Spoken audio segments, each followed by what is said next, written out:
da colega, ele tem pontos para serem assinalados como não estando 100% como deveria. Evidente que eu dei uma sacaneada no relatório, né? Isso não tem graça. E aí a primeira questão, vocês vão apontar essas falhas na confecção do relatório. Aí vão dizer, olha, está faltando isso, porque isso tem que acontecer. Beleza, basta fazer isso, não precisa dissertar sobre os erros, basta apontar e fundamentar, tá bom? A segunda questão, vocês vão recortar o relatório inteiro que o grupo fizer e vão colar. Vocês receberam a prova 20 dias antes da prova, né? 20 dias antes da prova. Justamente como a gente havia combinado para que vocês possam trabalhar na produção do relatório. Não tem pegadinha, não tem nada. Tem pessoas construindo um documento oficial, né? Porque na prática, quando vocês forem construir um documento oficial como esse, claro, vocês vão ter um prazo menor às vezes vocês vão ter que fazer um relatório de um dia para o outro, de um caso que vocês estão acompanhando. Se vocês forem peritos do juiz, concursados ou nomeados, tá? Os assistentes técnicos, tanto quando são da defensoria, quanto quando são contratados pelas partes, eles vão fazer todo o processo de avaliação e o prazo que eles têm para fazer o relatório são os prazos processuais. E aí vocês vão saber, 5 dias depois de apresentada a defesa, tantos dias depois da manifestação do Ministério Público, mas isso é muito minucioso e não vem ao caso vocês aprenderem isso na matéria. São numerozinhos, são diazinhos, coisinhas, e que na prática às vezes sai bem diferente. Então não interessa quanto prazo formal, interessa vocês aprenderem a fazer, entenderem o que é um relatório, entenderem entre esses 4 psicólogos atuando no âmbito forense, o que cada um faz e que tipo de documento eles fazem. E a aula de hoje vai versar sobre isso. E a aula que vem vai ser uma aula de redação e estruturação de texto técnico da psicologia, tá? Fechou? Então, olha só. Eu não me recordo em que lâmina eu parei na aula passada. Vocês se recordam? Deixa eu limpar esse quadro aqui, porque eu vou ter que me mexer hoje. Alguém se recorda? Que parte a tia parou? Cara, eu não tô vendo ele agora, mas se eu me recordo, foi na 5ª ou 6ª lâmina, foi bem no comecinho. Tá, beleza. É o que eu tô imaginando mesmo, pelo que eu tô vendo aqui. De qualquer forma, eu vou retomar coisas, tá? Eu vou retomar para vocês relembrarem. Retomar não vai ser demais, tá bom? Eu tenho a ideia de fazer um curso particular de redação de documentos oficiais, tá? Mas isso vai ter que ficar para depois da pandemia, ou sei lá.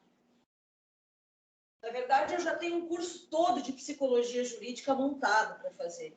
Só me falta-me o tempo.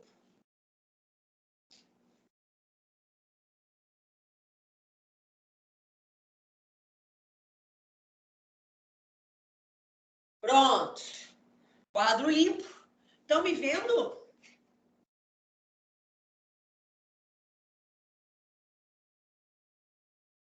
Agora eu estou de pé, daí tu vai ter que mexer, né?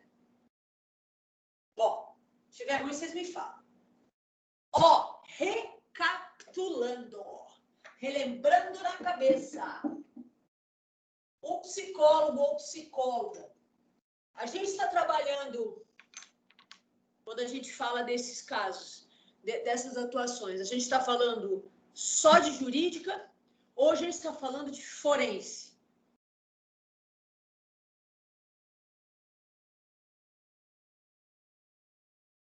Quando a gente fala da atuação dessa galera na produção de documentos, a gente está falando de psicologia jurídica ou estamos falando de algo mais específico dentro da jurídica, que é a forense?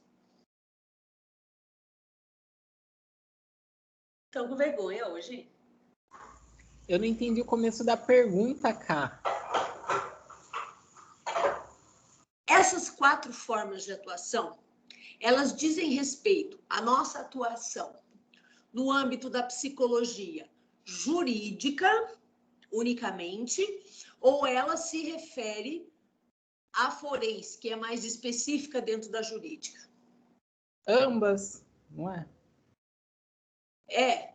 Sim, até porque a forense está contida na jurídica.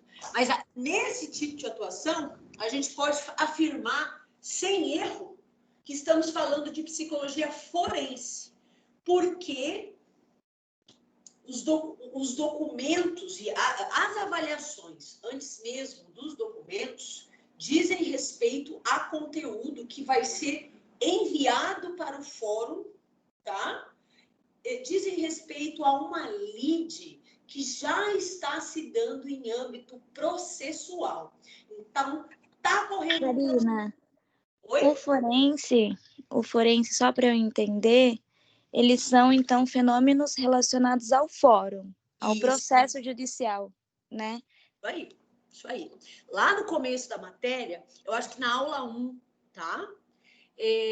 A gente delimita... Bom, na verdade, isso é uma delimitação, pessoal, muito mais para a gente estudar, porque, na verdade, tudo é jurídica, tá? Mas a gente delimita, a gente como cientista da psicologia, no âmbito da justiça, a gente delimita para poder estudar de uma forma mais especializada, tá?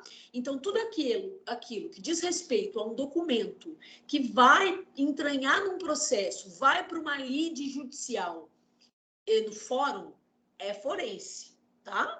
Então, sim, o Bruno está certo, as duas, porque o forense está contido na jurídica, né? Então, não é uma resposta equivocada, mas nesse caso, a gente pode falar sem medo que está lidando com uma atuação forense, tá bom?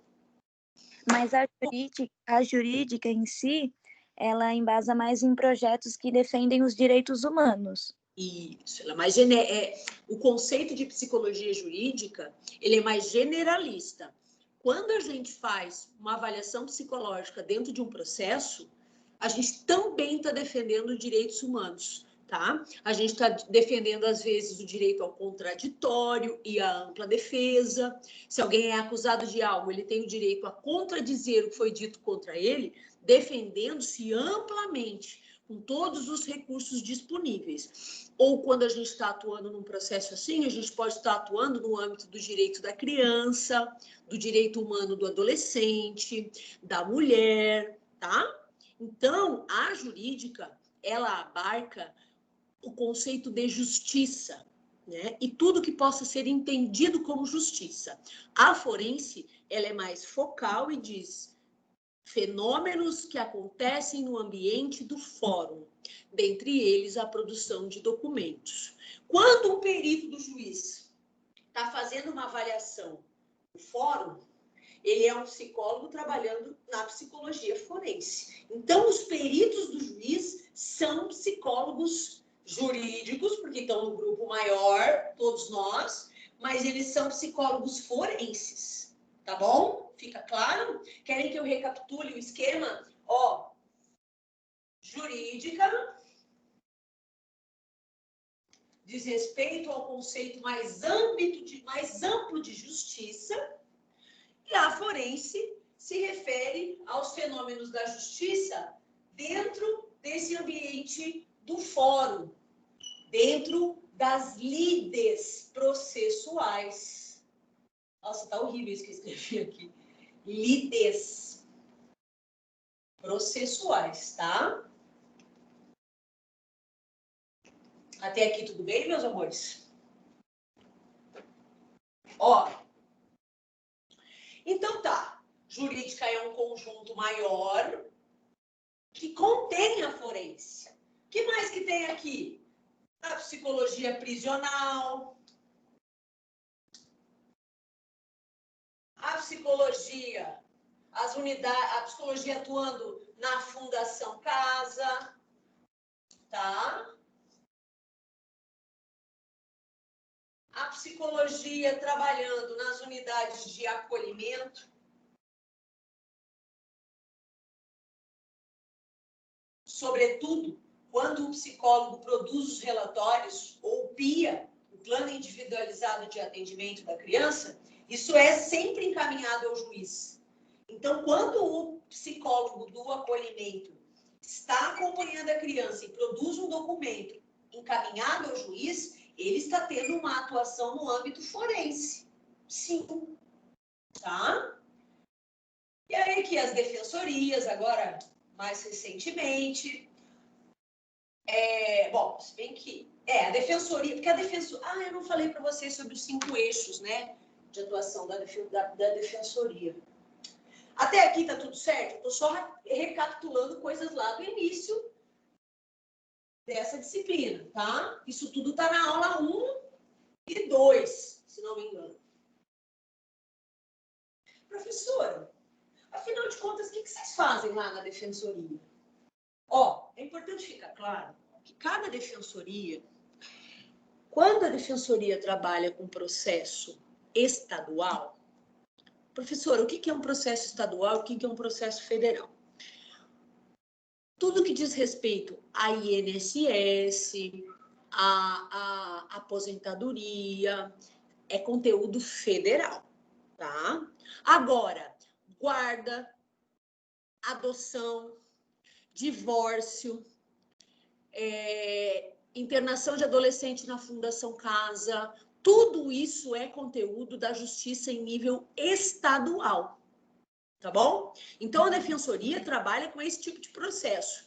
Pensão alimentícia, pedir remédio quando a pessoa não consegue pagar e o município nega. Então, se a gente quer entrar com alguma ação ou quer reivindicar algum direito que o município deixa de oferecer,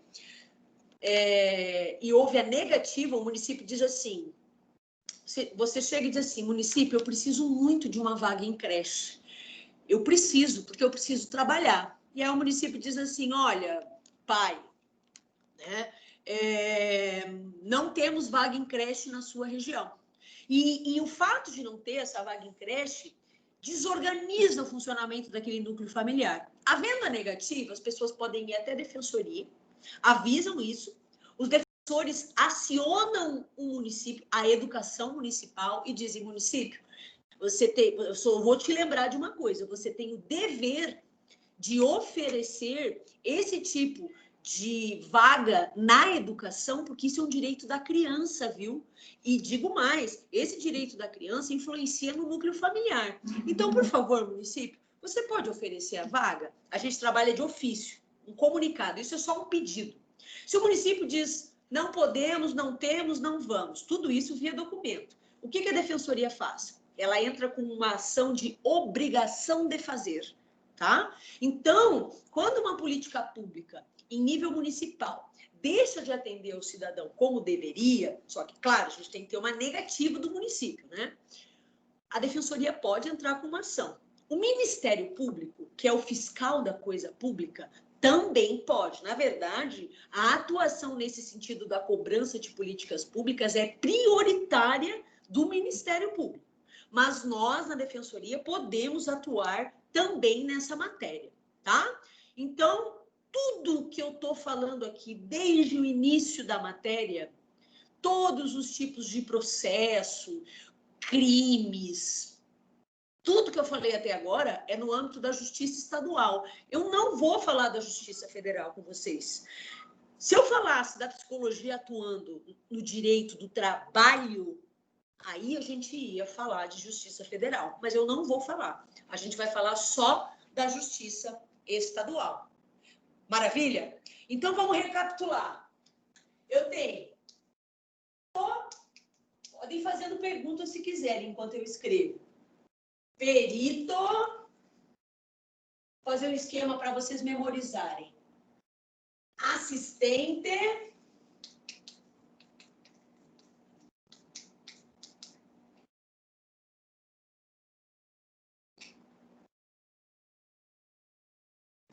Assistente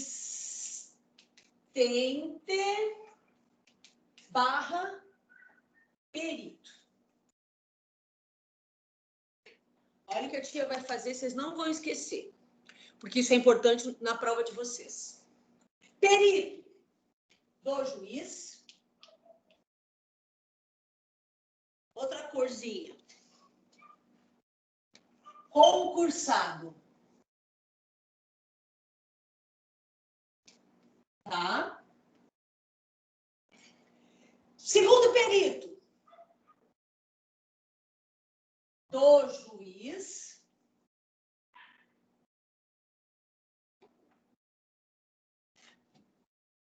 Nomeado.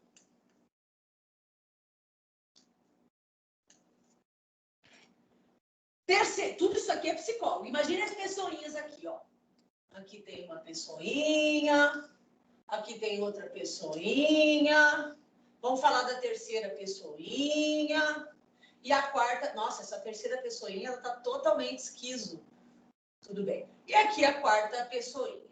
Todo mundo bem esquizo, voando, sem chão. Ó, perito, perito, assistente, assistente. Perito, perito, assistente, assistente. Para concurso, perito, perito, assistente, assistente. Tá bom. Assistente técnico da parte. Então, ele é assistente de quem? Olha lá. De quem que ele é assistente? Da parte. Tá? Certo. Perito da parte. Ele pode ser concursado ou pode ser nomeado. Então, aqui ele pode ser concursado ou nomeado. Nomeado não, contratado.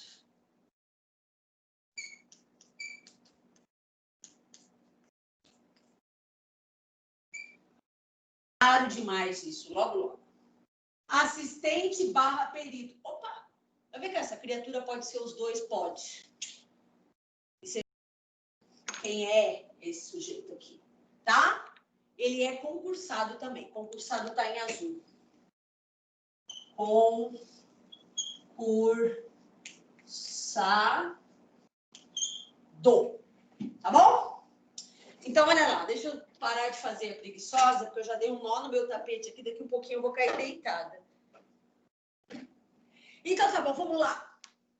Perito do juiz concursado. É a galera que fica lá no fórum, a gente falou sobre salário. Esse aqui, quando é concursado, e esse aqui, ganham salários análogos, tem carreiras análogas. Então tá, primeiro perito, perito do juiz concursado. O laudo que vocês receberam é de uma perita do juiz concursada. Olha lá, o trabalho está começando a fazer sentido, sim. O laudo que vocês têm é de um perito do juiz concursado. Maravilha? Beleza. Segundo perito.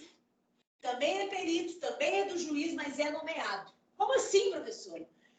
Muitas comarcas, a gente trabalha com muito menos psicólogo do que deveria ter nos fóruns. Somente comarcas maiores, e Piracicaba, pelo tamanho da cidade, é uma comarca maior, somente comarcas maiores têm peritos concursados, lotados. Comarcas menorzinhas, ou o juiz desloca perito dele de outro lugar, ou tem aquela lista no fórum com profissionais de psicologia capacitados, com notório saber em psicologia jurídica, para o juiz chegar e nomear. Nomeia um psicólogo aí, porque nós vamos ter uma equipe técnica aqui na cidade de...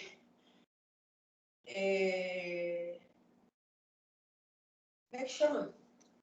Como é que chama essa cidade aqui do lado? Caramba, gente, ajudem a tia. São Pedro. Não temos peritos lotados em São Pedro. Na verdade, eu acho que São Pedro não tem fórum. Então, chama um perito que está no cadastro dos peritos cadastrados para serem nomeados pelo juiz. Vocês entenderam? Fica claro? Karina, essas cidades podem ser Saltinho, Rio das Pedras, dessas, Capivari, Mombuca? Sim, só que acontece que eu acho que nessas cidades aí, tipo Saltinho, Rio das Pedras, como o fórum principal de Piracicaba é perto delas, às vezes acontece dessas cidades terem os peritos da cidade de Piracicaba destacados para lá, tá? Mas vamos pensar uma cidade menorzinha, mais distante de um fórum central, aí não tem psicólogo no juízo daquela cidade e eles pedem para vir de outro lugar, concursado, ou, o que é mais comum, existe a lista no fórum de psicólogos com CRP, qualificação, essa lista tem que ser atualizada, tem que ter o endereço do consultório, tem que ter o currículo daquele profissional. Aí o juiz diz, vê lá para mim, temos um caso de guarda, precisamos fazer uma avaliação das condições do núcleo familiar para ver com quem essa criança vai ficar. Nomeia lá um perito para mim. É assim que o juiz faz, tá? Entenderam? A função e a importância dele é a mesmíssima do perito concursado. Basta a gente pensar em outras disciplinas que não só a psicologia. Eles não conseguem, eu falei para vocês na aula passada, ter peritos de todas as especialidades nos fóruns. Seria impossível. Então, se eu preciso de um engenheiro civil para fazer um laudo, né, para fazer uma avaliação e um laudo sobre a estrutura de um prédio que possa vir a estar ameaçado, para eu julgar se eu vou liberar para as pessoas ocuparem ou não, eu nomeio o meu perito engenheiro civil, ele vai até lá, faz a avaliação, com quantos encontros, quantas vezes seja necessário, ele produz esse laudo, manda esse laudo para o juiz, esse laudo vai entranhar no processo. Então, essa reflexão aqui, pense em outras profissões também, porque esse tipo de funcionamento, ele existe para todas as profissões, que precisemos de profissionais com notório saber numa dada matéria. Quer ver outro exemplo? Duas pessoas estão disputando uma obra de arte. Uma delas diz que essa obra de arte é falsa. A outra diz que essa obra de arte é verdadeira.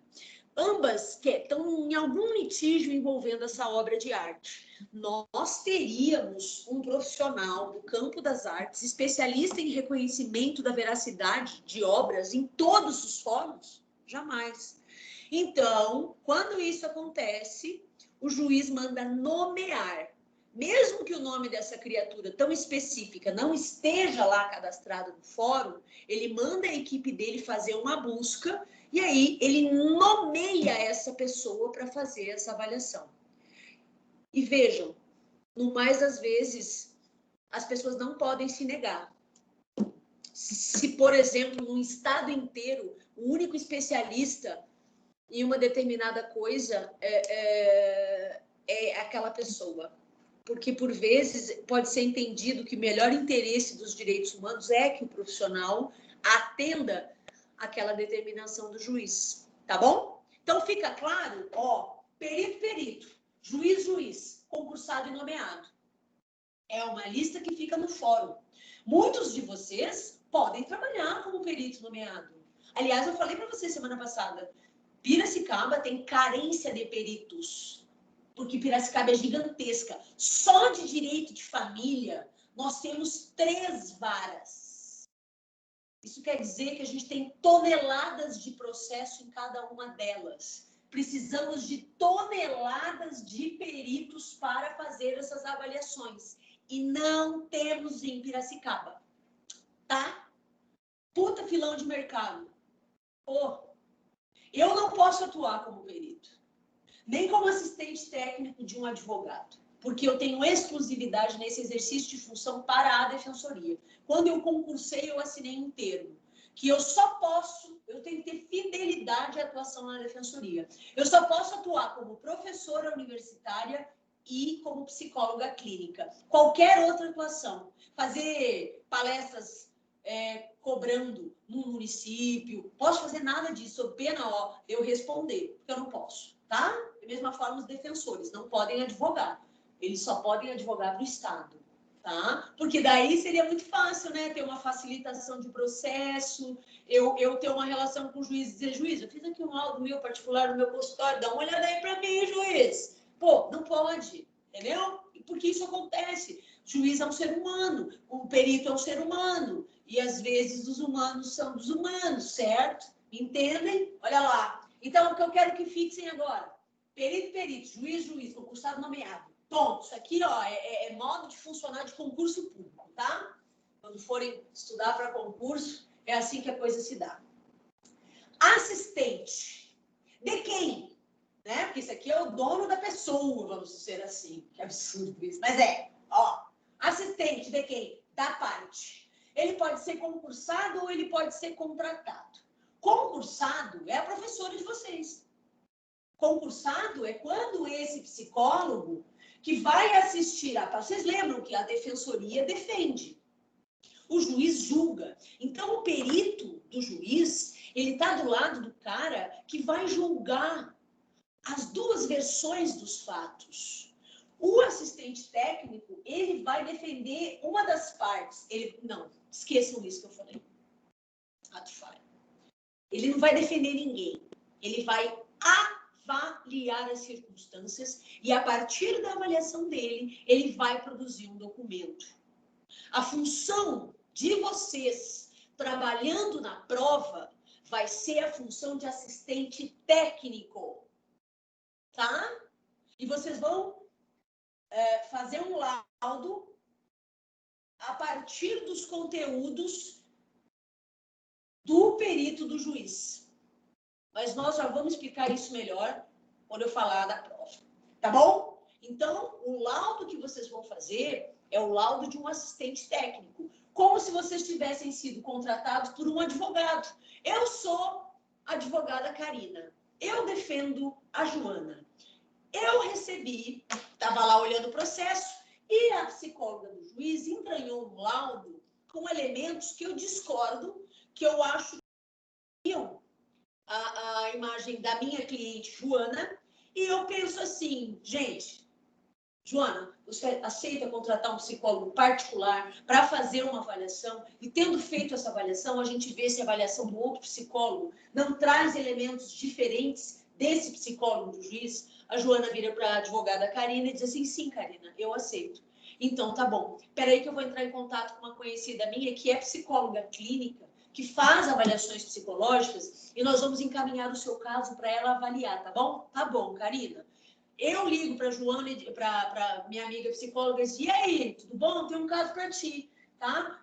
O pai está dizendo que a mãe faz alienação parental, tá? Em face dos filhos. O laudo da psicóloga do juiz tem uns elementos meio negativos para minha cliente, e eu estou achando que se você fizer uma avaliação psicológica, talvez a gente encontre coisas diferentes. Ou existam pontos no laudo da colega perita do juiz que você possa contrapor, questionar, refutar. Tá bom? Você aceita o caso? Aceito sim, manda a Joana para mim. Aí a minha cliente vai marcar um processo de avaliação. Peraí, gente. Tem uma ligação querendo entrar.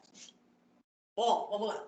A minha cliente vai começar um processo de avaliação psicológica, tal qual a gente estuda nas disciplinas que nos ensinam a fazer avaliação psicológica. Aí, daí para frente, é a boa e velha avaliação psicológica que a gente aprende na faculdade, tá bom? E aí, eu, advogada, encaminhei, estou defendendo a parte Joana, as partes são as duas pessoas envolvidas no litígio. Tem uma parte e a outra parte. Uma diz, o marido diz que ela faz alienação e ela diz que não faz. E nisso eles estão se matando, disputando a guarda da criança, beleza? E aí a psicóloga fez uma avaliação, certo? Esse laudo dela, prestem bem atenção agora. Este laudo da psicóloga que eu, advogada, contratei, na verdade, a minha cliente contratou, né? Ele pode contrariar o que o perito do juiz disse, porque a psicóloga pode fazer uma avaliação psicológica usando outros instrumentos, com uma outra linha de orientação teórica, encontrar outros elementos em face de algumas coisas que a perita do juiz afirmou. Por exemplo, a perita do juiz pode dizer assim: no que tange ao vínculo da mãe com a criança, existe dificuldade no desempenho da função materna. Se eu, psicóloga do meu consultório, que fui contratada pelo advogado, pela parte, aplico testagens, faço entrevista, ludo diagnóstico, que é o diagnóstico com a caixa de brinquedos, e constato isso diferente, eu vou no meu laudo dizer o seguinte: considerando a afirmativa do laudo pericial, judicial, no que tange ao vínculo da mãe com a criança, os achados nessa avaliação psicológica apontam uma certa fragilidade, porém com potencial para ser fortalecido caso sejam oferecidos serviços públicos para trabalhar esta relação, conforme Bowlby. E aí bota um númerozinho lá em cima e na nota de rodapé vocês podem botar a revisão bibliográfica do Bowlby. Prestem bem atenção. Um laudo psicológico sem fundamentação teórica pode ser refutado e questionado, apresentado no Conselho Regional de Psicologia. Aquele documento que eu mandei para vocês, que fala da avaliação psicológica, aquele que tem a capa com vermelho, que é do concurso do TJ, ele fala sobre isso. A gente tem uma resolução no Conselho de Psicologia, no Conselho Federal, que fala sobre isso. E lá está o número da resolução. Então, assim, toda afirmação que a gente fizer, leitura de comportamento, de subjetividade, precisa ser fundamentada. Eu estou dizendo que o vínculo da mãe com a criança é bom, porque eu estou dizendo que eu sou psicóloga e eu sei o que eu estou dizendo. Não pode. Aliás, a gente que é assistente técnico, quando pega um laudo do juiz detonando com uma família e não vê fundamentação teórica, a primeira coisa que a gente faz é pedir para o defensor, no curso do processo, pedir a invalidação daquele documento, porque ele não está nos moldes do que o Conselho determina para a produção de documentos teóricos. Pra vocês terem uma base, antes de eu vir para a unidade da Defensoria aqui de Piracicaba, tinha um colega, amigo meu, também da Defensoria, que hoje fica só em Campinas, que ele vinha para Piracicaba a cada 15 dias atuar.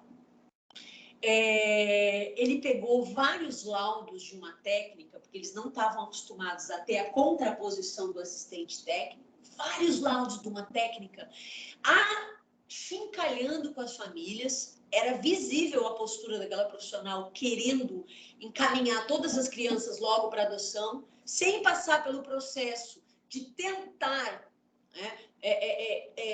fortalecer a família de origem para ter a capacidade protetiva e sem fundamentação teórica nenhuma, os laudos lixo, na verdade. O que ele fez? Ele pegou os laudos e entrou com uma representação no Conselho Regional de Psicologia. Sabe o que aconteceu? O Conselho pediu o afastamento dessa técnica, ela era líder, enfim, né? Não vou entrar em muitos detalhes, e ela foi afastada da função de liderança. E a partir daí, o que a gente percebe nos laudos dos colegas do tribunal aqui de Piracicaba? Todos vêm com fundamentação. Então, gente, por mais que o agente público, no exercício da função pública, tenha a presunção, né, de idoneidade, quando a gente é funcionário público, presume-se que nós somos pessoas idôneas pelo próprio exercício da função pública. Isso tá no âmbito do direito administrativo, né? Enfim. Porém, a presunção de fé pública ou de lisura na conduta não significa que você não tenha que fundamentar o seu documento na ciência na qual você estuda. É obrigatório. Karina, eu tenho que fazer um tratado? Não. Não tem que fazer um tratado, um monte de teoria, com uma linguagem difícil de entender. Porque uma das coisas importantes de ressaltar aqui, gente, é que a linguagem no documento, ela tem que ser linguagem formal, mas ela precisa ser formal e inteligível. Não adianta a gente querer escrever de uma maneira rebuscada, demonstrando conhecimento, se o indivíduo não, se o juiz, ou no nosso caso, o defensor, não vai conseguir entender o nosso psicologuês. É por isso que a gente fundamenta em nota de rodapé com a teoria, mas a gente vai escrevendo de uma maneira solta sobre aquilo.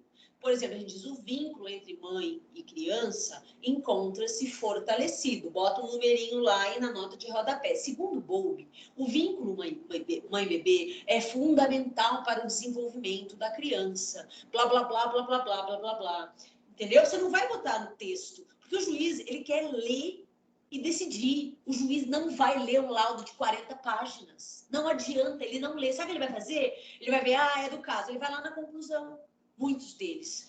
Vejam, a gente trabalha na justiça brasileira com uma grande sobrecarga de serviço, né? Prova está que a solução extrajudicial de conflito, por mediação e conciliação, ela tem que ser priorizada. A gente tem que tentar resolver os conflitos sem processo primeiro. Se não der, a gente vai resolver pela via do processo. Por quê? Porque o judiciário brasileiro é soterrado, né? Tudo vira lide processual. Então, o Conselho Nacional de Justiça, ele disse assim, gente, vamos tentar resolver os litígios da vida de uma forma extraprocessual, né? Veja, quer ver? Vou dar um exemplo para vocês. Eu tenho um vizinho que, não sei o que ele fez, ele arregaçou a porta do carro dele essa semana e amassou a porta do meu carro. Eu poderia tentar judicializar isso, né? Se eu tentar judicializar, eu teria toda uma estrutura dizendo assim, Karina, tem a base. Você vai fazer um processo, acionar juiz, promotor, defensor, advogado, levar as pessoas para fórum, gastar com a máquina do Estado, gastar tempo e psiquismo por causa de uma batida na porta do seu carro. Faz o seguinte, vamos lá no centro de mediação, no Sejusc, e vamos fazer uma conciliação. A gente chama você, chama seu vizinho, vamos tentar, o mediador vai tentar chegar ao meio termo, que seja melhor para os dois. O cara assume, tá bom, eu vou pagar o martelinho de ouro lá no seu carro, Karina. Beleza? Beleza, cara, o que eu quero é resolver. Tá bom, então para mim tá bom também. Vem apertar a mão, ô amigo, beleza, pode bater mais no meu carro, entendeu? Então, e aí, essa mediação do conflito, ela vai ser lavrada, eles vão fazer um termo de acordo, onde tudo isso que eu e o meu vizinho combinamos vai estar no papel, nós assinaremos, esse documento vai ser mandado para o juiz vai olhar e dizer, tá bom, beleza, né? Se resolver, não precisou abrir o processo, né, Karina? E aí o juiz vai homologar. Homologar quer dizer o quê? Eu, juiz, reconheço que essa decisão tem validade de sentença judicial. E não precisou de processo. Aê, tá? Entenderam? A minha intenção é que a nossa última aula seja sobre mediação e conciliação de conflito, porque é bem interessante e é uma possibilidade de trabalho para vocês também, tá? Mediar conflitos. E mediar conflito é algo interessante para tudo na vida, tá certo? Beleza? Até aqui tudo tá claro? Tá sim. Quem falou tá? Tu, Ju? Tá. Maravilha. Então, ó, assistente de quem? Da parte. Ele pode ser concursado ou ele pode ser contratado, tá bom? Por exemplo, na reunião que a gente faz a cada 15 dias com a promotora, juíza, OAB, Anhanguera, defensoria, para falar sobre um projeto de parentalidade, sobre a alienação parental, né? Nós temos uma psicóloga que participa, que trabalha no consultório particular dela, só ela em Piracicaba é perita psicóloga nomeada pelo juiz. Só ela. Ela está pedindo para a gente fazer algum curso para capacitar psicólogos para poderem também receber os processos. Olha só, dá vontade de se formar agora, né, gente? Então, eu dou supervisão para isso, viu? Olha lá. Certo? Tô dentro, Karina. Hã? Tá dentro, Ju? Vamos fazer um grupo nosso. Em Anguera tomar conta, entendeu? Nós estamos lá na reunião, cavando o nosso espaço, né? A primeira fui eu e a Mari. A segunda a Mari não conseguiu, mas eu estava lá, tá bom? Vamos fortalecer esse grupo aí, fazer uma tropa de elite da Anguera para ficar conhecida como a universidade que tem psicólogo jurídico porreta, tá bom? Forense, enfim, tá? Ó, assistente da parte concursado ou contratado, beleza? Ele vai avaliar o laudo que o amiguinho fez, pode concordar em muitas partes, mas pode discordar. Quando eu fizer o meu laudo, eu não posso omitir conteúdo, nem posso. Os advogados, às vezes, nos procuram para dizer assim, eu já fui muito procurada. Ex-alunos de direito na defensoria, eu estou lá há 7 anos.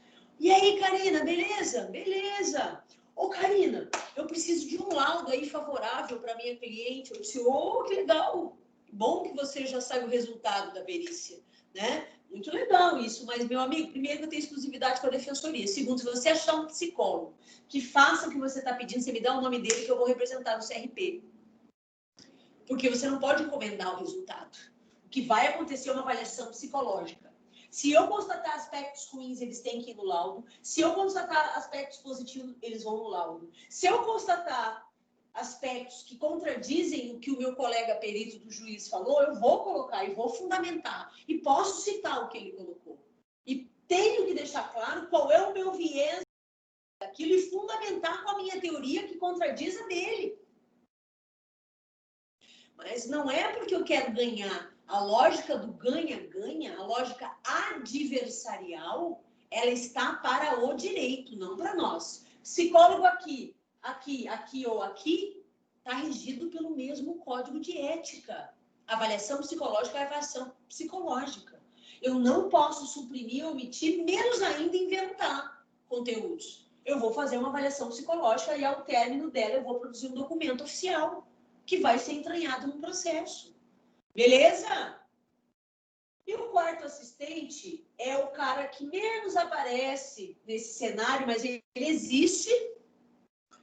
É o assistente / perito concursado de quem, hein? De quem? Quem acertar vai ganhar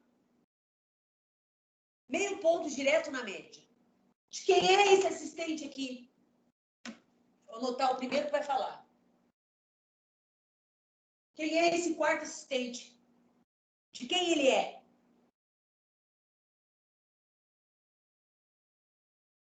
É do Ministério Público? Muito bem! Ana Caroline, né? É do MP, tá? 0,5 na média. Me cobra, Ana, senão eu dou migué. Ó, é o perito, assistente / perito. De quem, hein? Cadê o verde? Do Ministério Público. Ministério Público. Esse RH do MP é minúsculo. É um dó. Porque o Ministério Público é um órgão extremamente interessante de se trabalhar. Porque ele é o órgão que fiscaliza, ele é o órgão que mete o pé na porta. Eu adoraria ser perita deles, assistente técnico ou perita deles. Se tem uma fiscalização numa comunidade terapêutica, vão os promotores e vão os assistentes juntos. Embora a defensoria também possa fazer, a gente já estourou muita porta de comunidade terapêutica, tá? Com pessoas lá isoladas, segregadas, tendo sido pegas por resgate, o quartinho do isolamento, tudo aquilo que eu falei para vocês lá naquele exercício do trabalho de B2, aquilo é realidade, aquilo é fato, aquilo ali é dia a dia de psicólogo jurídico, tá? Então, aqueles exercícios de vocês, eles foram muito fidedignos à realidade, tá bom? Não adianta ficar teorizando, e na hora da prática, né? Teoria é importante, a prática também, né? Então, ele é assistente / perito. Por quê? Porque se tem um laudo do juiz e o promotor acha que vale a pena dar uma avaliada com o psicólogo dele, ele chama acho que é Cláudia o nome dela, ô Cláudia, aqui em Piracicaba, ô Cláudia, faz uma avaliação nesse processo aqui, que estão dizendo que tem alienação parental, tá o maior BO, o perito do juiz constatou umas coisas, o assistente técnico da defensoria constatou outras, eu estou mais perdido que segue em tiroteio, vamos fazer o tiroteio, mas faz a avaliação lá, atua como assistente técnico. Mas, Karina, por que ela não é perita nesse... Não, porque aqui ela está fazendo uma análise para a parte MP, defensoria defende, MP acusa. Então, quando a Cláudia faz um laudo para verificar elementos, tomando por partida o laudo do TJ e o meu laudo, a Cláudia está atuando como uma terceira assistente, uma terceira psicóloga avaliando. Tem uma perita que avaliou e uma assistente técnica da defensoria. A Cláudia vai fazer a avaliação dela e vai chegar às conclusões dela, usando teoria, usando tudo, e também vai entranhar no processo. Tudo isso para o juiz chegar ao convencimento, que é o que a gente chama, o convencimento do juiz, tá certo? Todo mundo trabalha para o juiz pegar e analisar. Essa é a questão, porque o juiz, ele é o indivíduo imparcial. Em semana de crime, né, de veiculação potente, no caso da Mariana Ferrer, eu me sinto uma lacaia falando uma coisa dessa, mas o juiz é imparcial, ele é uma balança, a balança da justiça. A função do juiz, sim, é imparcial. Muitos magistrados honram profundamente essa posição. Alguns, isso pode ser questionável, né? Como qualquer ser humano, passível aí, enfim, não vou entrar mais em detalhes, senão vai acontecer que nem o meu vídeo da Mariana Ferrer no YouTube, que foi tirado, né? Primeiro ele foi fechado, depois ele foi excluído. Talvez por eu ter falado o nome do rapaz. Mas está no meu Insta. O Insta ainda não... Acho que não bloqueou. Então, aliás, eu vou falar sobre isso, porque isso é psicologia jurídica, eu acho que cabe na aula, no finzinho eu vou falar. Então, a Cláudia faz esse laudo dela, a perita já fez, eu já fiz, a Cláudia faz o dela, junta tudo isso e manda para o juiz, bota no processo, tá? Mandar para o juiz significa entranhar no processo, tá? E quando ela perita, quando o MP pede que ela vá, por exemplo, vocês fizeram uma das atividades, falava da estrutura de saúde mental de uma dada cidade e de um encaminhamento de uma pessoa ou da ida de uma pessoa para uma comunidade terapêutica. Uma das funções do psicólogo no Ministério Público, e tem várias, né? Inclusive fazer seleção, trabalhar no âmbito dos recursos humanos para dentro do próprio MP, viu? A função deles é bem ampla, também que nem a nossa.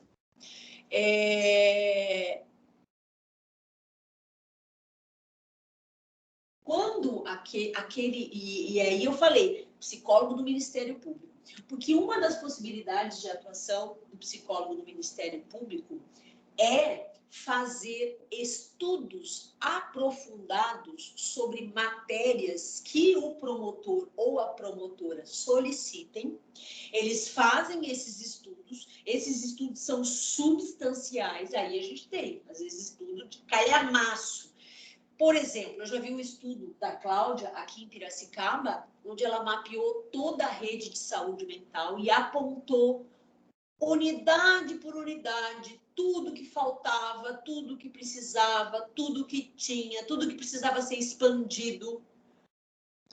Tudo de um estudo. A partir desse estudo que ela fez, Ela entregou para a promotora leu todo o estudo e falou, bom, eu vou fazer um termo de ajuste de conduta, porque Piracicaba está lesando o direito do cidadão piracicabano ao acesso à saúde mental. E existe um termo de ajuste de conduta firmado entre o Ministério Público e a Prefeitura, com um prazo para que as unidades sejam inauguradas. O CAPS 3, que eu não sei se já inaugurou, ele saiu a partir desse TAC, tá? Agora, nós temos graves problemas em Piracicaba. A internação de pacientes psiquiátricos, ela tem que ser feita prioritariamente nos hospitais gerais. A gente não tem mais, né? 10.216, reforma manicomial, né? Aqueles grandes hospitais, né? Os antigos manicômios não podem mais existir. Eles têm que ir migrando gradativamente para outro funcionamento. Porém, os hospitais de Piracicaba não têm reserva de leito para paciente psiquiátrico. E isso é uma grave lacuna na oferta do serviço de saúde mental. Então, esse TAC, ele foi feito, esse termo de ajuste de conduta, ele foi feito, mas a promotora, ela precisava conhecer das reais condições da saúde mental do município, para então ela saber o que ela tinha que cobrar. E aí a psicóloga fez uma ampla pesquisa, levou meses trabalhando nessa pesquisa, estudando tudo. O documento é lindo. Olha, tem que tirar o chapéu, é um documento lindo, todo fundamentado. Ela fez uma pesquisa de leis, de bibliografia da psicologia. Lindo, é um documento lindo de se ver, mas também assim, ó, gente, é um tratado. E aí, pô, o promotor pega, lê aquilo e diz, então eu tenho que defender isso, eu tenho que cobrar aquilo, porque daí dá o contorno daquilo que o MP vai cobrar do município, tá? Então, quando eu dei para vocês aquela vinheta, era para vocês fazerem a reflexão do psicólogo do MP na função de perito, apontando, conhecendo essa rede, desenvolvendo e apontando o que faltava, o que tinha. No porte de Piracicaba, temos de ter CAPS 1, 2 e 3, com leitos reservados para internação também no Hospital Geral, blá, blá, blá, blá, blá, blá, blá, blá. Atuar como perito do MP, tá bom? Isso pode ser feito em relação a qualquer matéria, certo, meus amores? Importante ficar claro. Com relação ao perito, assistente, tá claro? Porque o que está nas lâminas fala disso aqui. O que eu estou fazendo com vocês é trocar uma ideia, sendo bem assertiva sobre o que essas pessoas falam. Agora, eu vou dar uma olhada na apresentação para ver o que falta complementar. Mas essa primeira parte da aula, ela é fundamental para vocês entenderem o que fazemos. A aula que vem eu vou rechear com como fazemos um documento, tá bom? Hoje a pergunta é o que fazemos? Onde? E a aula que vem é como fazemos, tá bom? Por isso que eu digo, elas são aulas muito importantes para quem pensa na carreira psicojurídica, tá? Porque aquilo que eu estou falando tem muita atuação nossa na clínica possível, tá? A Karina, mas eu teria que me especializar em quê? Olha, gente, sinceramente, avaliação psicológica em primeiro lugar, tá? Teriam de se especializar, ou concomitantemente, avaliação psicológica, tá? Com aí uma oficina de redação de documentos oficiais ou supervisão de um profissional que tenha notório saber na área. Eu começaria por aí. Se eu tivesse me formando e querendo abrir caminho nessa área, eu faria isso. Eu faria uma boa especialização ou um curso de atualização, aprofundamento, não sei, em avaliação psicológica. Aprenderia a fazer um bom uso de alguns instrumentos de testes, né? Interessantes para avaliar algumas questões, né? E faria técnica de entrevista, ludoterapia, e me prepararia nesse sentido. Secundariamente, se eu sentisse necessidade, eu faria um curso de psicologia jurídica, tá? Mas eu começaria capacitando na área de avaliação, seja lá qual for a área teórica que o profissional goste, todas as linhas podem trabalhar com avaliação psicológica, né? Enfim, tá? Belezeira? Então vamos adiante agora. Guardem bem esse esquema aí, todo colorido, porque ele tá didático. Alguém quer falar alguma coisa?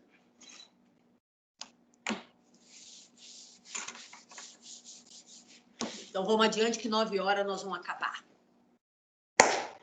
Semana que vem tem de novo, né?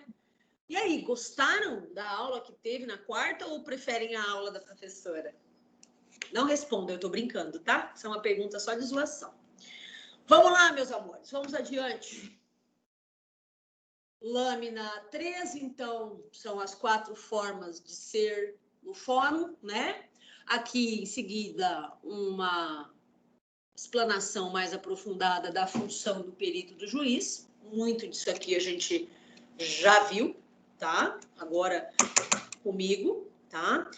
Uma coisa que costuma acontecer, só a título de informação, em cidades que não tem essa lista para nomear, às vezes o juiz, e isso dá um chabu, dá uma briga, vai lá e diz assim, tá bom, nomeia a psicóloga do CREAS lá para fazer a avaliação. E o município não pode se negar, entendeu?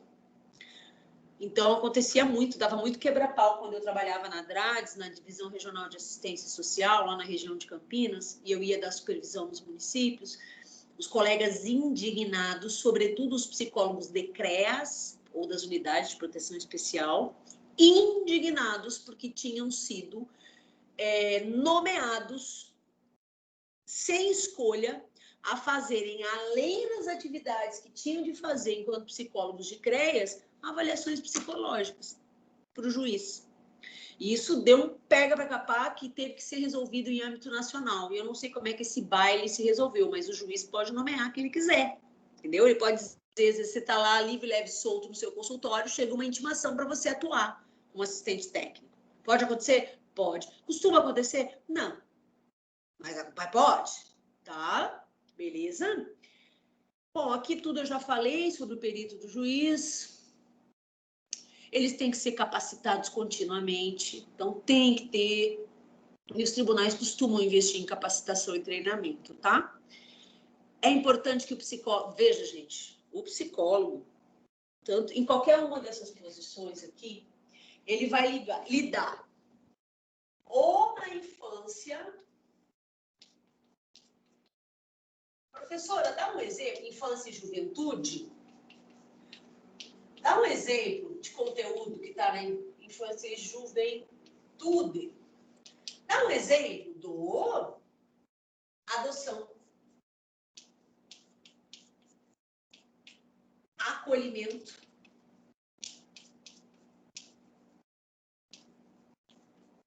tá? Adoção e acolhimento. Suspensão do poder familiar. O que é isso, professora? Quando o pai e mamãe, os responsáveis, né, não conseguem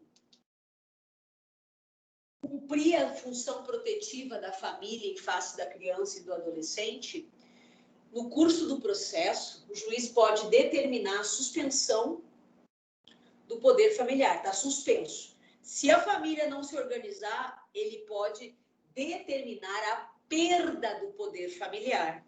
E aí a criança vai para o primeiro família, segundo família, terceiro família, quarto família. Lembra que eu falei, né? Primeira família, família de origem, tem que ser trabalhada. Segunda família, se a família de origem não tem a capacidade protetiva, suspendeu ou perdeu o poder familiar. Família extensa, avós, tios, irmãos mais velhos, tá?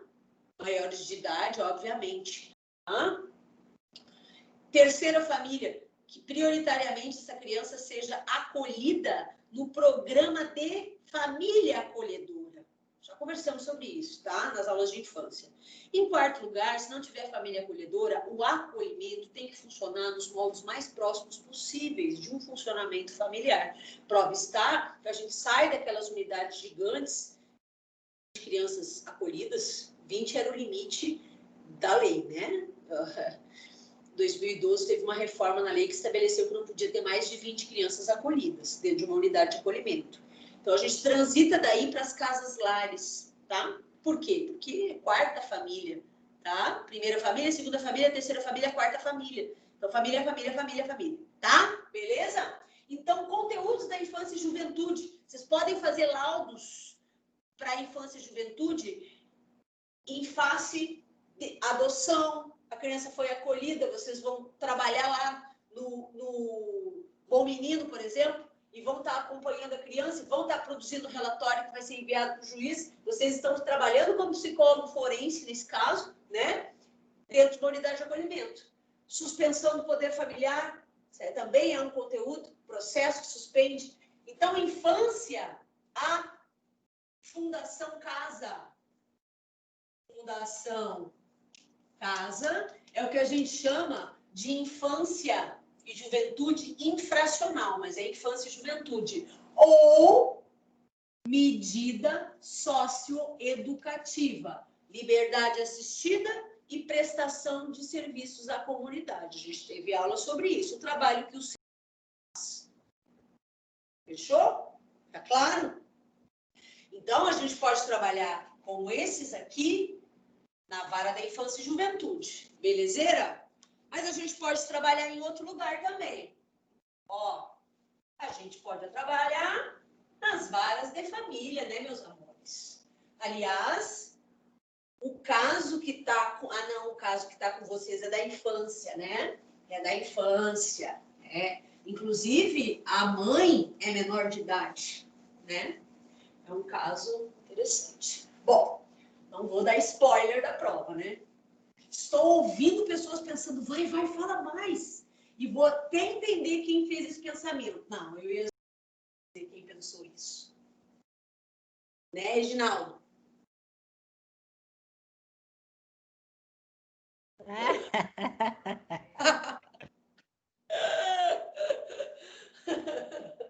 Ó, vamos lá. Mas não foi só ele. Estou captando aqui. A gente pode trabalhar também, já que somos moços e moças de família, a gente pode trabalhar nas varas de família, tá?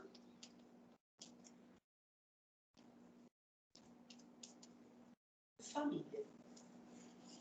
Tá? E aí, quando a gente trabalha com família, a gente fala de guarda, né? Pensão, alimentícia, alimentos gravídicos, sabiam? A mulher, quando está grávida, ela já tem direito a pedir ao pai da criança os alimentos gravídicos, tá? Que é uma pensão para ela, porque ela está gestando, né? No sentido de dividir a responsabilidade pelo nascimento daquela criança com quem é pai também. Isso é um direito da criança. É um direito da mulher, secundariamente. Mas lembram, a prioridade absoluta é da criança e do adolescente. Lembra do barco? Se um barco estiver afundando, de salva-vidas, a gente tem uma mulher, um idoso, uma pessoa com deficiência adulta e uma criança, 4 pessoas, né? Para quem obrigatoriamente temos de dar o colete salva-vida? Para a criança, beleza? Pensão alimentícia, alimentos gravídicos.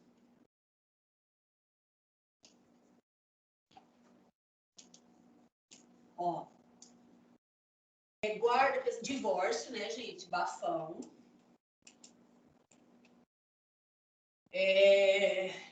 Interdição, eu não falei sobre isso com vocês, mas é que interdição é civil. Então, dá para trabalhar em interdição também. Vara civil. Então, vara civil pode trabalhar com interdição. Como assim, professora? Assim, ó. Vamos supor. A gente está lá, a gente recebe muito na defensoria. Chega uma mãe e diz assim, ó, meu filho é esquizofrênico.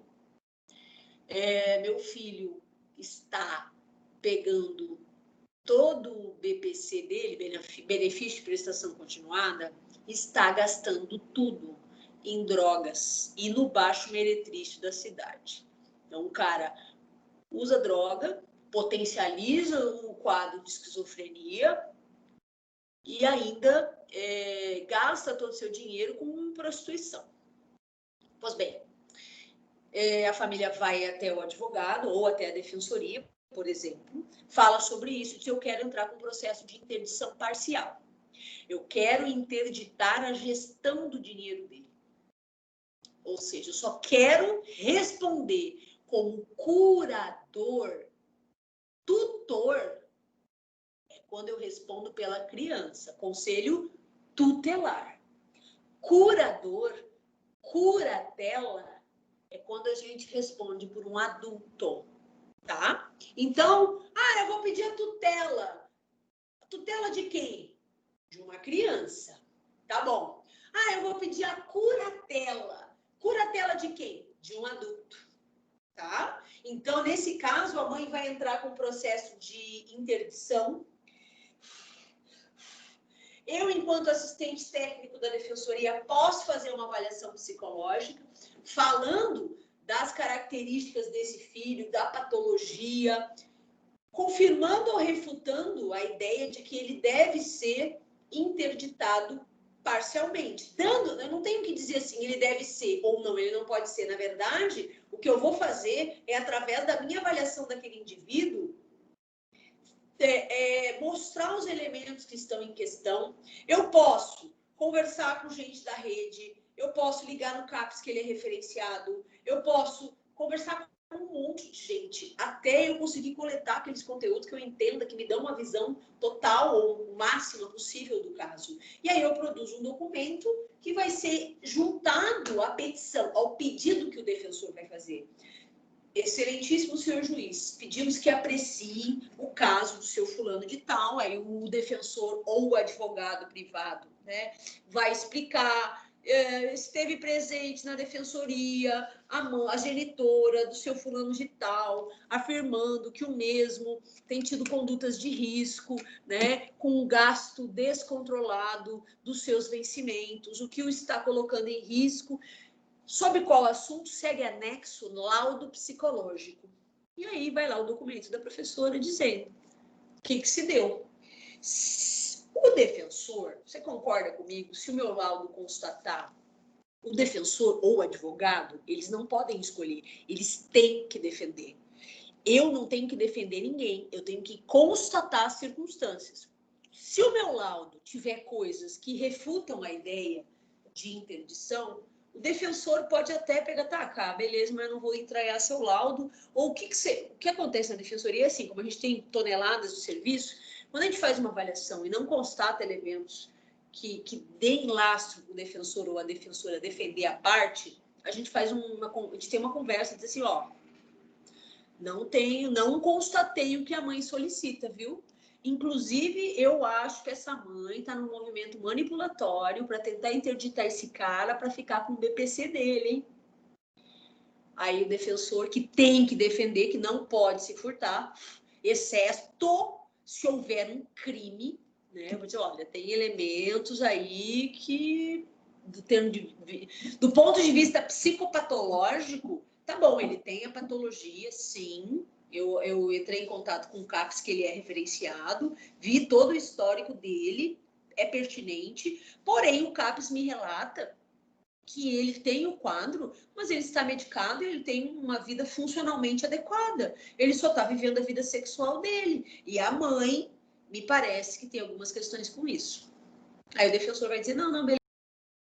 Valeu, então, pela avaliação, fechou. E eu nem chego a produzir o documento. Porque ele não vai pegar um documento dizendo o que ele tem que dizer. É um tiro no pé. Ele tem que defender, exceto se houver um crime. Se eu chegar e dizer, tá muito feia a coisa, hein? Essa mãe tá manipulando. Inclusive, aí o defensor, aí a gente pode fazer, inclusive, um atendimento conjunto, defensor, mãe e nós, para a gente tentar entender melhor o contorno. Tá? Acontece da gente não entrar, porque percebe que o familiar quer, na verdade, ter domínio sobre aquela pessoa.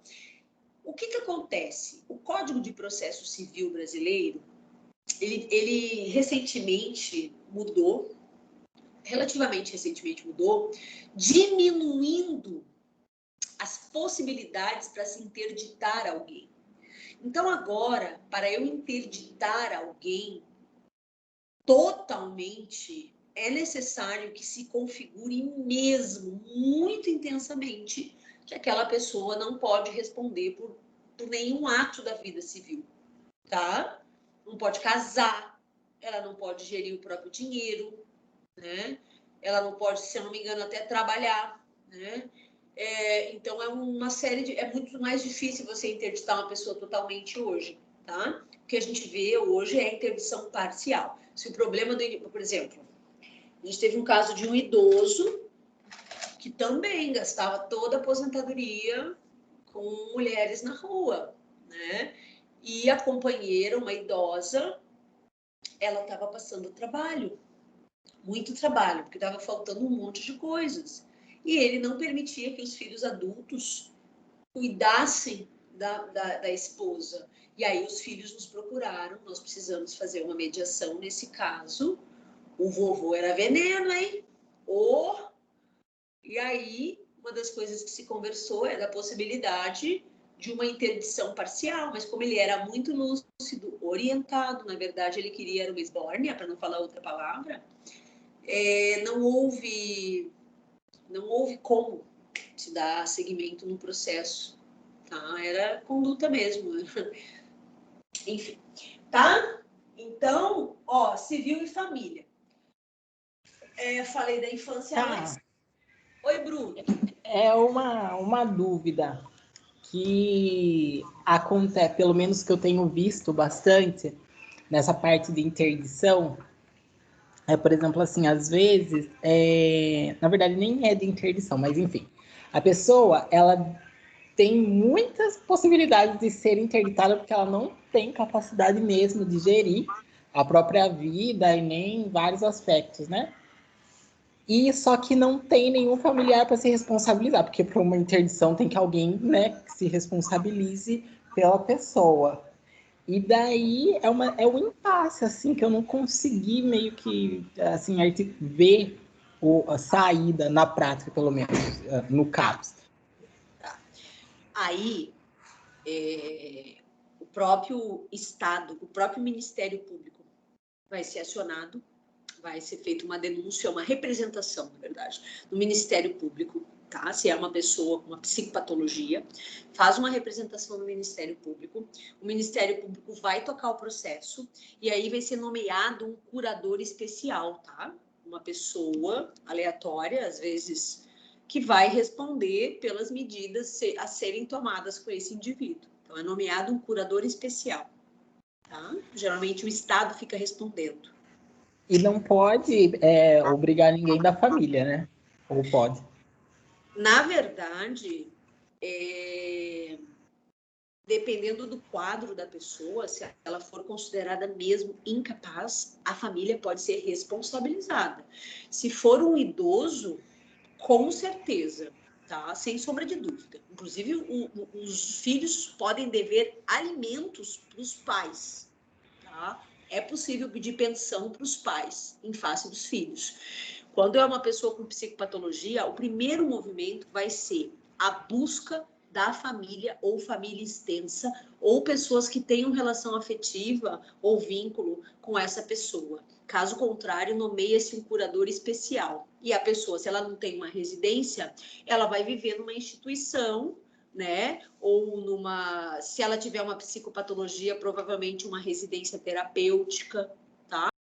Daí tem que pensar qual é a estratégia que vai ser seguida.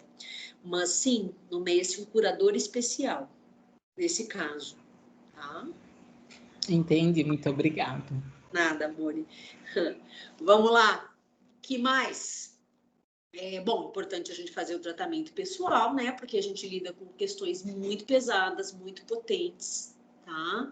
Quando as questões chegam para a justiça, é porque as pessoas não conseguiram resolver as suas questões sem interferir, pedir a intervenção de um terceiro, e esse terceiro é o juiz, tá? Se a gente não tomar cuidado, pode se estabelecer uma lógica adversarial entre o perito do juiz e o perito das partes. Isso é algo que acontece muito. Na verdade, isso acontece, isso existe, porém, cabe a nós, psicólogos, termos a consciência de que nós não somos adversários, que o nosso lugar é o lugar da realidade psicológica, que por vezes nós olhamos de um lado, o colega olha de outro, nós vemos alguns elementos aqui que nos parecem mais potencializados, o colega vê outros de lá, o meu referencial pode ir num viés, o referencial dele pode ir no outro, e a gente pode ter algumas discordâncias, a gente pode perceber uma realidade de uma maneira diferente. Então, pode acontecer da gente rebater alguns pontos, mas concordar com outros, tá? Então, isso é importante de ficar claro, tá?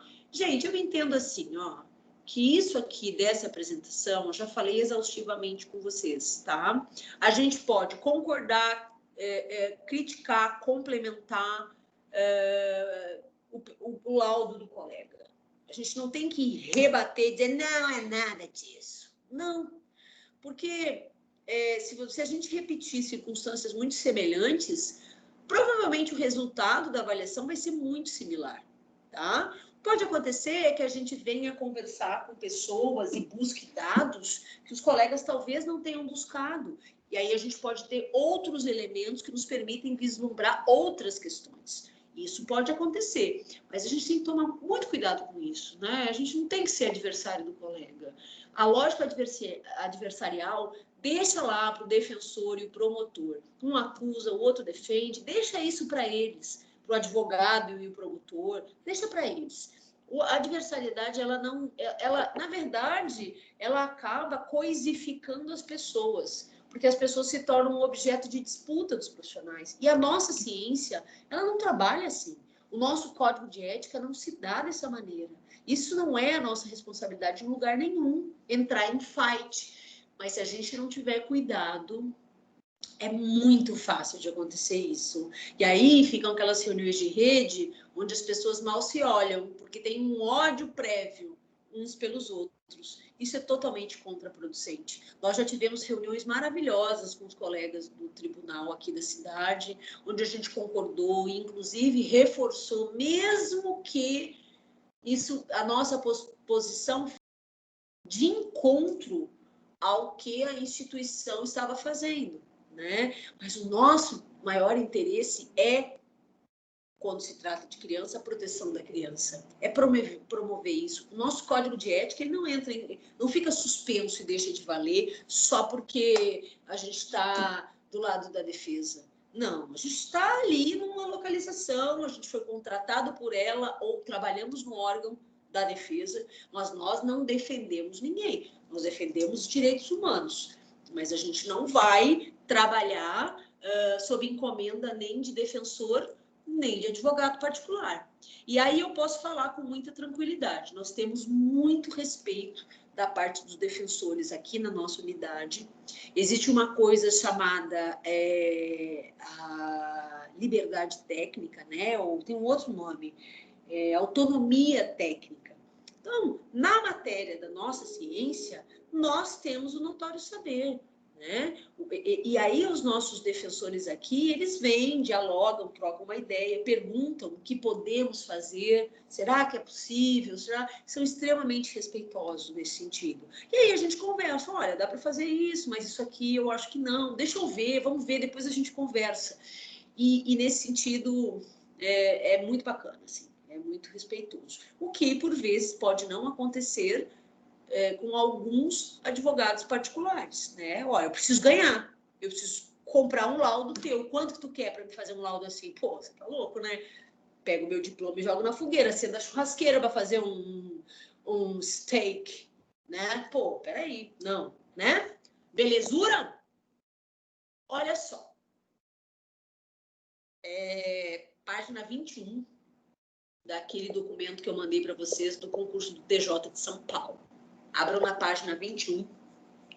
Eu não vou falar das coisas generalistas desse documento, falta 15 minutos para a gente acabar a aula, mas eu quero que vocês deem uma boa olhada. Vamos lá, os princípios técnicos, teóricos, eu vou falar na semana que vem, tá? A aula que vem vai ser só sobre isso, todinha, 3 horas.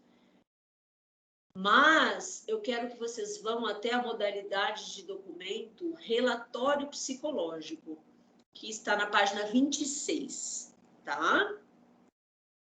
Vocês viram que esse material é para o concurso. Antes de ser chamada para a defensoria, eu já tinha sido aprovada, mas como eu não mandei o meu certificado da especialização, eu baixei na classificação e não fui chamada na primeira chamada. E aí eu prestei o concurso do TJ, já tinha passado a minha tristeza por não ter entrado na Polícia Federal, que bom que eu não entrei. Não, nada contra a Polícia Federal, mas é que eu acho que a minha carreira está ótima desse jeito. E aí eu estudei para o concurso do TJ, eu escolhi Campinas, eu fiquei com uma nota muito boa, mas se eu tivesse escolhido a comarca de Jaguariúna, Pedreira, eu teria entrado pela minha média. Olha só como as coisas são, né? Eu tirei uma média que para Campinas faltou 2 pontos para eu conseguir emplacar e entrar como eu ia ser perita do juiz. Daí eu me inscrevi para Campinas, eu morava lá naquela época, eu só vim para Piracicaba por causa do concurso da defensoria mesmo, né? E aí, se eu tivesse feito, teria passado com folga para a comarca de Pedreira, Amparo, Jaguariúna, tá? Enfim, a vida e seus mistérios, não? Ó, o que eu quero que vocês atentem aqui, tá? Vocês vão olhar a estrutura, vocês vão estudar, porque semana que vem a gente vai chegar já rachando, construindo, estruturando e refletindo um relatório psicológico, tá? Então, vocês vão olhar lá, é uma peça de natureza e valores científicos, é um documento científico, ele deve ter uma narrativa detalhada, didática, tá? Clara, precisa, clareza e precisão. A escrita, ela tem que ser clara e precisa. Eu não tenho que ficar fazendo rococó na minha escrita, tá? Não tem que ficar floreando, não. Mas eu também não posso ser superficial e tenho que fazer com que esse documento seja acessível a uma pessoa que é leiga na nossa matéria. O juiz é perito no direito, mas na nossa matéria somos nós. Se a gente falar um psicologuês que o juiz não vai entender, quem perde? Todo mundo perde. O processo, as partes, a nossa ciência, a justiça. Então, quando a gente for citar um termo técnico, esse termo técnico tem que ter explicação, conceituação fundamentada. Então, uma das coisas que a gente usa muito é o conceito de apego, vínculo, Bowlby, Margaret Mahler, François Doutor, tá? Bowlby se usa muito. Na verdade, o Bowlby é um clássico do vínculo, das relações vinculares, né? De apego, para falar da relação das crianças ou dos adolescentes com seus pais, tá? Beleza? E aí o que eu quero, ó, que vocês entendam com clareza essa estrutura aqui. O que vai na identificação do documento, o que é uma descrição de demanda, o que é a parte dos procedimentos, o que é a parte da análise e o que deve ter numa conclusão. Está mastigado aqui para vocês. E tem também os documentos que norteiam a produção de documentos do Conselho Federal, que estão citados lá em cima, tá? Então, o que eu quero que vocês façam ao longo dessa semana é entenderem bem o que cada partezinha, eles dizem, o relatório psicológico deve ter no mínimo 5 itens, tá? Eu sempre construo com 5 apenas, o meu. Mas podem haver outros itens, tá? E aí eu quero que vocês estudem, ó, o que é uma descrição da demanda, o que é um procedimento, tá? Procedimento, a gente vai citar todos os recursos que a gente usou para proceder naquela avaliação. Foi usada testagem projetiva gráfica, teste HTP, casa, árvore e pessoa. Tá? Teste HTP, bota um númerozinho lá em cima, na nota de rodapé, vocês colocam a fundamentação. Este teste é um teste projetivo gráfico que consegue constatar características do psiquismo do indivíduo através de desenhos específicos, onde cada parte do desenho tem o seu correspondente na vida psíquica do sujeito, conforme nos fala Hammer, 2012. Tá? Beleza? E lá no fim, referências bibliográficas, tá? Tudo que você usou nas notas de rodapé. Professora, mas eu posso botar uma citação no texto? Posso, mas é indicado que sejam feitas pouquíssimas citações no corpo do texto. Pouquíssimas. As citações, elas devem ir explicativas, não é recorte e cola. Explicativas na nota de rodapé, tá? Pode ter uma ou outra citação mais taxativa e de impacto no corpo do texto? Pode, mas não façam citações gigantescas, tá? Não é muito indicado. Porque quem vai ler se cansa. E a gente tem que ser preciso, conciso e claro, sem ser superficial. Bom? Então, aqui, por exemplo, no procedimento, vai isso. A gente usamos entrevistas abertas, né? Ou entrevistas, númerozinho lá embaixo, Jurema Alcides Cunha, 2000 e tanto, fala... a técnica de entrevista aberta, ela é uma técnica da psicologia que tem por função fazer isso, conforme nos fala Jurema Alcides Cunha, 2000 e blá, blá, blá. E aí a Jurema vai lá para as referências bibliográficas, tá bom?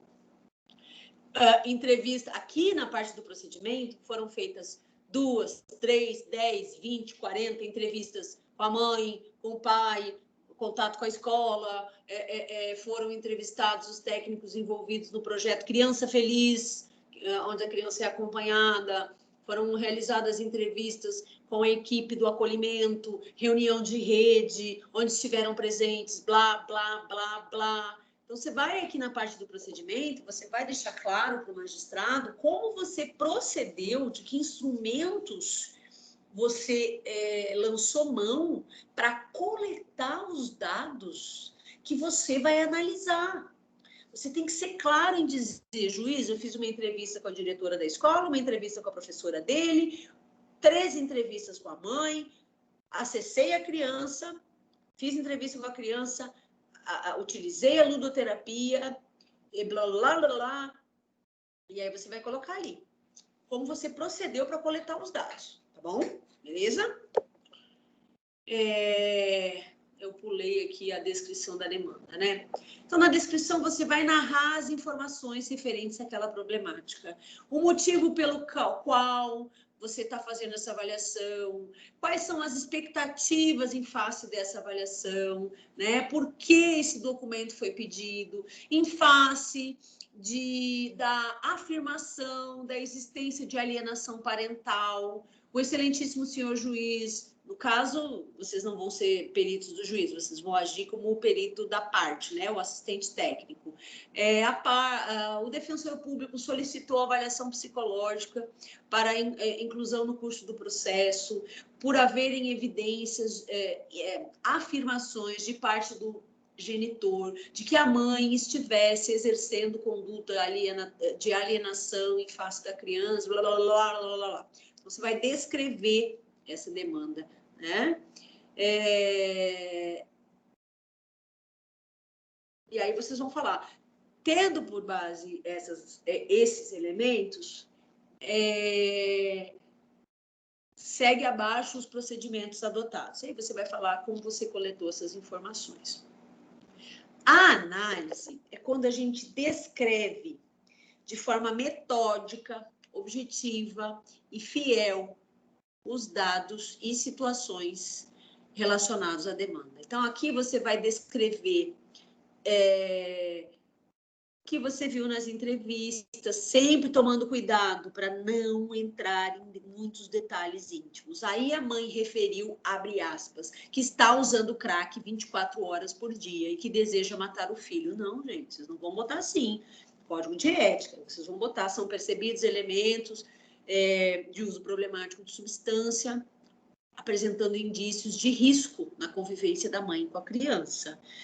Se o juiz quiser saber que risco é esse, ele vai te chamar na audiência e você vai falar na audiência aquilo que for necessário só para ele entender o contorno do caso, tá? Porque a questão do sigilo, da intimidade, ela não deixa de existir aqui, porque a gente está produzindo um documento que vai ser entranhado num processo, tá? Então, a tia quer que vocês leiam esses aqui. Basta ler isso aqui, ó. Podem ler parecer também, tá? Leiam esses 5 tópicos, entendam, reflitam e venham para a aula que vem tendo lido. Na verdade, tem que ler tudo isso aqui, ó.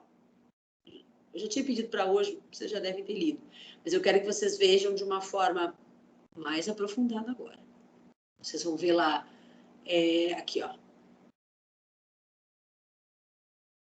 Página 21, anotem aí. Página 22, tá? Que dá os fundamentos gerais. Aí pula 23, pula 24 e vem para 26, tá? Que é relatório. Aí vem a 26, a 27, a 28.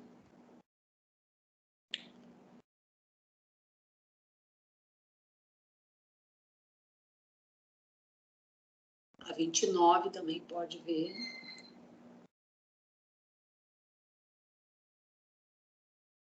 E tá bom. 29 a 30, tá? Vejam 29 a 30 e deu. Vejam isso aprofundadamente, é pouca coisa. Eu vou postar algum material a mais para vocês, mas a título de curiosidade, para consulta, até porque a gente não pode deixar de publicar conteúdo, material para vocês. Então, eu vou procurar alguma coisa que seja interessante, que tenha a ver com isso, tá? Talvez algum artigo que fale de questões éticas envolvendo avaliações psicológicas no âmbito da justiça, tá? Só para ser um elemento de estímulo. Mandar no máximo um artigo para ser um elemento de estímulo. Não é obrigatório que vocês leiam, mas talvez seja gostoso ler e pode ajudar na confecção da prova, tá bom? Então, é isso que eu peço. Daqui para frente, vocês não vão ter 1 tonelada de material mais. Vocês vão ter os materiais muito precisos e aulas muito técnicas, tá? Para a gente aprender a fazer. Pegue e use. Beleza? Perguntas, meus amores? Para a gente encerrar e descansar.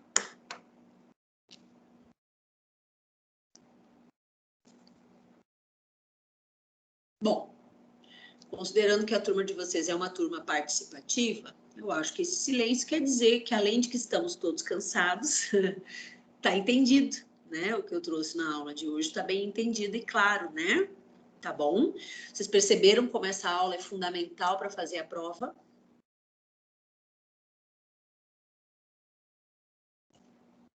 Sim, sim. Bem técnico, né? Mas Oi? material que você encaminhou é tudo bem técnico, né? E o material que você encaminhou, eu gostaria de agradecer profundamente, porque, assim, achei excelente. Já tinha lido essas páginas que você colocou. E, assim, o material como um todo, né? Para nós, para pensando no futuro, assim, eu gostei muito, de verdade. Obrigadão, viu? Que bom, que bom. A intenção é essa, viu, pessoal? E aquilo que eu tinha prometido, né, Bruno? Lá no início, que eu disse que eu queria fazer uma prova que fosse coerente, mas que eu não ia mandar a prova. Ó, faça um relatório. Vocês têm 24 horas para fazer isso. Não, até porque, na prática, a gente não tem tão pouco tempo assim para fazer. Eu quero que vocês façam, corrijam, reflitam. 20 dias para fazer, eu sei que vocês estão com uma rotina extremamente puxada, né? Não tá fácil estar no lugar de vocês nesse momento. E então eu acho que assim a gente faz de uma maneira coerente, dá para aprofundar, né? E dá para aprender mesmo. A ideia não é fazer pegadinha com o aluno, a ideia é fazer o aluno aprender, né? Eu ainda quero ver muitos de vocês trabalhando nessa área, tá? Eu quero encontrar com vocês no fórum, tá? E aí, beleza? Quanto tempo que não ficamos naquele pé de escada lá, hein? Né? Tá bom? Ó, Maravilha. tá, vai ser ótimo, vai ser demais. Acho que deve ser uma maravilha. Um tempo atrás eu entrei em contato com uma professora minha Ela é uma grande psicóloga hospitalar, né? E eu achei ela e conversei com ela. Falei, nossa, professora, quanto tempo? São 20 anos, né? 20 anos, 21 anos de carreira eu vou fazer. E foi tão legal a resposta dela, assim, nossa, menina, que saudade, o que você está fazendo? Ah, tô trabalhando com isso, com aquilo outro. Putz, que legal a turminha de você. Sabe, é um negócio legal, assim, né? E uma hora chega esse momento, né? Tá bom? Buenas, vamos descansar, vamos curtir a sexta-feira. Quem vai para balada, vão para balada com cuidado, tá? Porque em breve teremos a segunda onda do Covid, né? Cuidado, beleza? Pessoal, alguma pergunta, alguma questão? Tá, você falou que ia comentar do caso da Mari Ferrer no final do YouTube. O que acontece? Vocês viram que eu postei um vídeo lá no Instagram. Eu postei o vídeo também no meu canal no YouTube, mas o vídeo foi tirado do ar.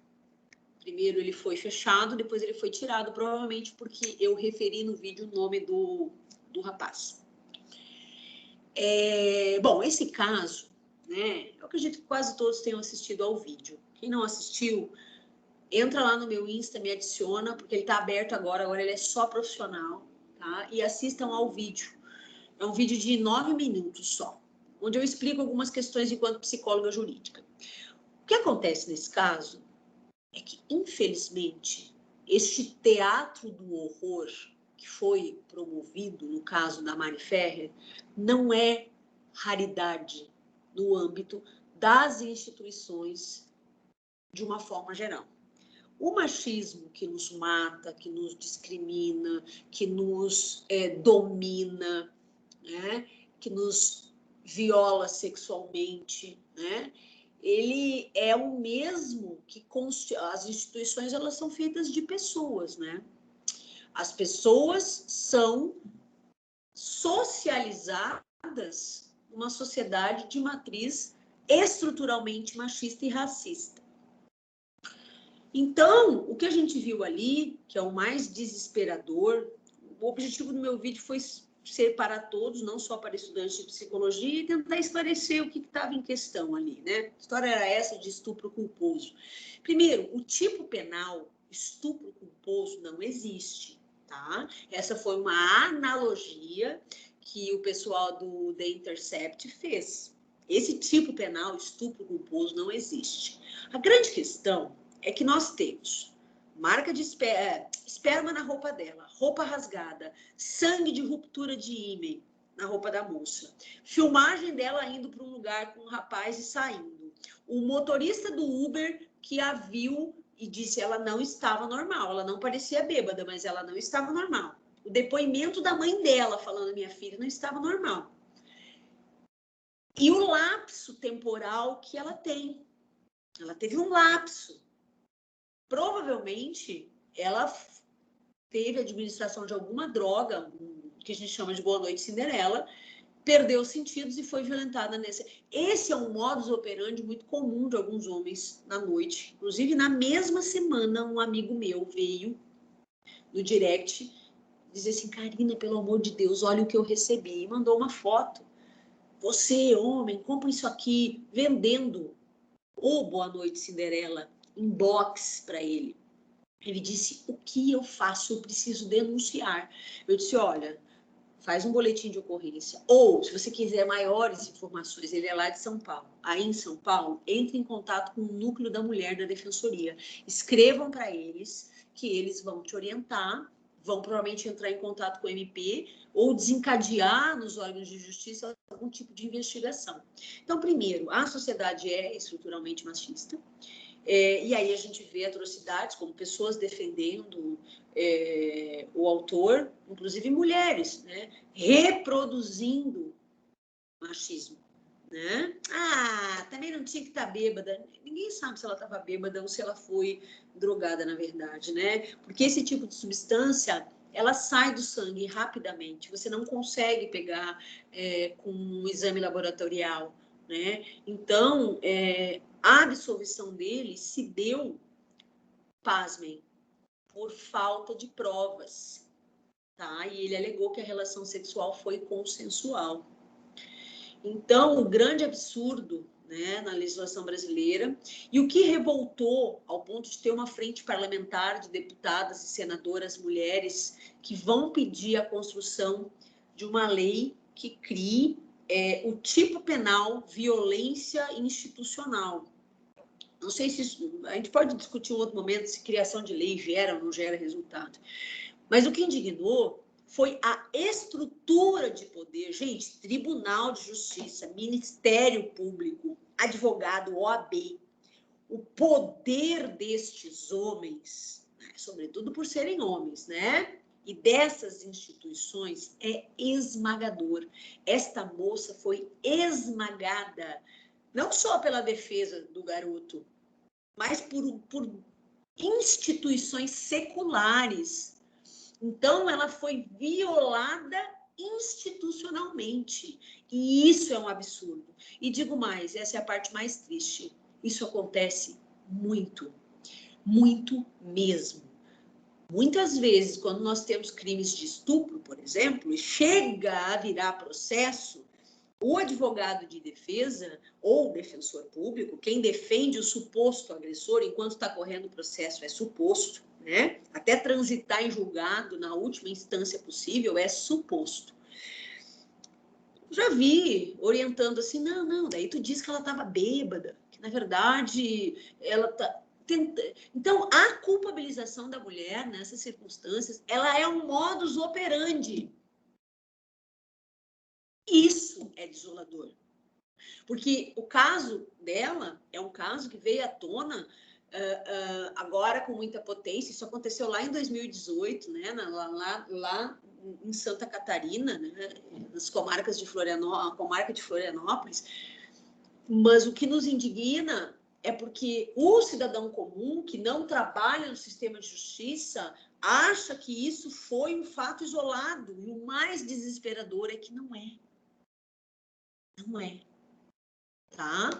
Por vezes, para a gente fazer um boletim de ocorrência, a mulher fazer um boletim de ocorrência de que foi violentada, ou seja lá o que for, ela precisa convencer a equipe da polícia de que aconteceu. E a lei não fala isso. Então, o machismo estrutural, ele reverbera nas nossas vidas, nos nossos corpos, o tempo todo. Inclusive, nessas instituições seculares que acabam exercendo um comportamento opressor. As instituições são feitas de pessoas. Tribunal, MP e advocacia, boa parte, eu diria, a grande, esmagadora maioria de quem está nesses lugares são homens, e geralmente homens brancos, né? Aí, o que acontece? O machismo que estruturou a identidade e a sociabilidade de cada um daqueles homens, carta branca para chincalhar com a mulher. Só faltava dar voz de prisão para ela na audiência, tá? Então, assim, o que eu queria falar para vocês, que é diferente do vídeo, que eu não falei isso no vídeo, é que isso não é uma exceção. E essa é a verdade real. E não é fácil ser mulher. Na verdade, não é fácil ser alguém que não é um homem branco, né? E aí toda a diversidade humana, e aí a gente sabe que dentre as mulheres, as mais violadas são as mulheres pretas, né? Da mesma forma que nós matamos, torturamos, violamos a população LGBT, né? E assim por diante, tá? Como eu falei no vídeo, a violência sexual, né? A violência contra a mulher, ela é tão abissal no Brasil que nós tivemos no ano de 2018 66 mil mulheres estupradas no Brasil. E essas denúncias só chegam à polícia 10%. Vocês sabem o que são? Vamos botar 600 mil mulheres estupradas num país, num ano. Ah, mas as mulheres brasileiras são provocativas. As mulheres provocam os homens. Tá bom, o que tu me diz? Que 54% das pessoas do sexo feminino que são violentadas sexualmente no Brasil são meninas até 13 anos. Será que as meninas são provocativas também? Ou a gente está numa nação que lida com a mulher como um objeto, seja lá qual for a idade dela, uma propriedade. A menina é propriedade do pai, do padrasto, do irmão, seja lá o que for, né? Então, gente, é por essas e por outras que a gente não desiste, né? Mas não é fácil. E é muito complicado. E aqui com vocês eu posso falar de uma forma até mais emotiva, né? Porque a nossa aula, nós somos próximos, não é fácil. Certo? Tá bom, Ju? Perfeito, cara. Juntos, né? Juntos, juntas, juntas. Juntas, juntos e juntas, né? Ninguém solta a mão de ninguém mesmo. E Isso. enfrentar. E fazer. Não tem. Se a gente pensar por outro lado, a gente entra em depressão profunda, não tem outra saída, né? É. A luta é resiliência. Né? Lutar é resiliência às vezes. Mas às vezes cansa muito, né? Tá bom? Vamos descansar? Vamos relaxar. Semana que vem vai ser o mesmo esquema, tá, gente? A nossa aula vai ser também na sexta-feira, me parece, né? Eu acho que sim, vocês vão ter mais uma semana com convidados na quarta. A gente vai ter pouca matéria, venham para prestar atenção mesmo, deem essa olhada que eu falei. E semana que vem é bem técnico mesmo, assim como foi hoje. Mais técnico ainda, tá bom? Um beijo para vocês. Até mais. Beijão, viu? Bom descanso. Para vocês Tchau, também. tchau. Tchau.